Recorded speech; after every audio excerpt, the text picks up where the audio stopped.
कुछ नहीं, जनता पे भरोसा है। जनता मेरे साथ है, दुनिया कोई ताकत बिगाड़ नहीं सकती कुछ भी। तो आम गरीबों का कहा जाए ये हक मारा जा रहा है, उनके प्रति अन्याय है ये। कम से कम 3 ब्लॉक वहाँ पर जो है बारियातू, हेरहंज, बालूमाथ, वहाँ पर एक CSC का होना बहुत ही जरूरत था। नहीं, मंत्री तो हमेशा आश्वासन दे रहे हैं, लेकिन ऐसे खाली आश्वासन का क्या मतलब है। 1.25 करोड़ रुपए उन्होंने खर्चा भी दिखाया, लेकिन आज निर्माण के नाम पर अस्पताल में कुछ भी नहीं है। नमस्कार, आप देख रहे हैं द न्यूज़ पोस्ट। मैं हूं रंजना। अगर बात की जाए विधानसभा परिसर के बाहर की, तो विधानसभा परिसर के बाहर हर आए दिन विपक्ष धरना प्रदर्शन करती है, लेकिन सत्ता पक्ष के भी जो विधायक है, अगर बात कर ली जाए झारखंड मुक्ति मोर्चा की, तो उनके भी विधायक अब धरने पर बैठने लगे हैं। गंभीर मामला को लेकर लातेहार विधायक बैठे हुए हैं बैद्यनाथ राम। दादा, आप सरकार में हैं, सरकार के खिलाफ अपनी बात को रखने के लिए बैठे हुए, क्यों आप लोग की कुछ चलती नहीं है, सुनती नहीं? आप विधायक हैं। देखिए, सबसे पहली बात तो मैं ये मानता हूँ कि सत्ता पक्ष में रहकर केवल सरकार के हाँ में हाँ मिलाने की जवाबदेही हमारी नहीं है। हम जिस क्षेत्र से विधायक चुन कर आते हैं उस क्षेत्र की समस्याओं का समाधान कराना ये हमारी पहली जवाबदेही है। मैं लगातार इस सरकार के बनने के बाद से लगातार 3 साल से कहता रहा हूँ कि बालूमाथ में अस्पताल नहीं है, उसकी व्यवस्था की जाए, उसका निर्माण कराया जाए। उसमें 15-16 में उसमें किया गया रिवाइज किया गया एस्टिमेट, 6 करोड़ से ज़्यादा उसमें राशि स्वीकृत की गई। 1.25 करोड़ रुपये उन्होंने खर्चा भी दिखाया, लेकिन आज निर्माण के नाम पर अस्पताल में कुछ भी नहीं है। साफ तौर पर आप घोटाले की आरोप। निश्चित रूप से इसमें वित्तीय अनियमितता काफ़ी हुई है, और उसकी जांच का आश्वासन मुझे दिया था मंत्री ने 2 महीने में करेंगे। 2020 के बजट सत्र में उन्होंने कहा था कि 2 महीने के अंदर हम इसकी जांच करके कार्रवाई करेंगे और अस्पताल का निर्माण कार्य शुरू कराएंगे। लेकिन आज तक 3 साल करीब होने को है, आज तक कोई कार्रवाई नहीं हुई है। इसलिए कोई नहीं सुनता, इसलिए आप बाहर बैठे। नहीं, मंत्री तो हमेशा आश्वासन दे रहे हैं, लेकिन ऐसे खाली आश्वासन का क्या मतलब है। क्षेत्र में जाते हैं तो जनता पूछती है। हाँ, निश्चित रूप से पूछेगी सरकार, क्योंकि मैं उनका प्रतिनिधि हूँ। उस नाते मेरा दायित्व है कि हम उनके समाधान करें समस्याओं का, और समस्याओं का समाधान नहीं होगा तो निश्चित कहीं ना कहीं मैं फेलियर हूँ। इसका मतलब ये हम बात उठा नहीं रहे हैं सही समय पर।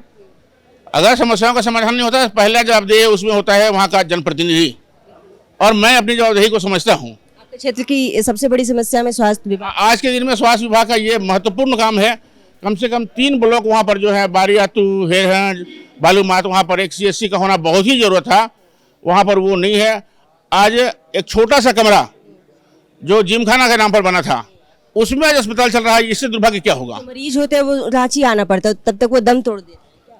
हाँ बिल्कुल, बेहतर सुविधा नहीं होती तो लोगों को सदर जाना पड़ता है, लातेहार में, या फिर रांची आना पड़ता है। तो अब सब लोग कैपेबल नहीं है कि सब लोग वहाँ से रांची आ जाएं। तो आम गरीबों का कहा जाए ये हक मारा जा रहा है, उनके प्रति अन्याय है। ये गरीबों का अन्याय किया जा रहा है। मंत्री आपकी बात को नहीं समझ रहे हैं। अगर समझ जाते तो आगे बढ़ते। तो सरकार में है। इस सरकार में होना एक अलग बात है और विधायक होना अलग बात है। सरकार के मंत्री होंगे तभी सुनेगा, कोई विधायकों की बात नहीं सुनी जाएगी। नहीं सुनेगा, इसीलिए तो बैठे हैं।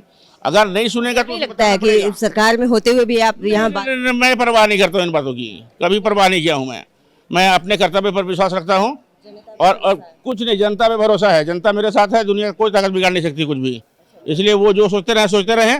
अच्छा लगे तो ठीक बात है, बुरा लगे तो ठीक बात है। मैं अपने कदम पे स्थिर हूँ और आगे भी ऐसा करूँगा। ये भी नहीं कहूँगा आगे से ऐसा नहीं करूँगा।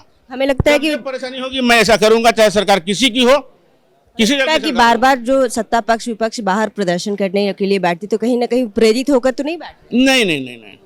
तो अनोखा उपाय आज ही क्यों? अंतिम दिन मैं आपको बता रहा हूँ एक चीज, मैं आंदोलन की उपज हूँ, और लातेहार जिला का निर्माण कराने के लिए हमने 96 घंटा तक आमरण अनशन किया है।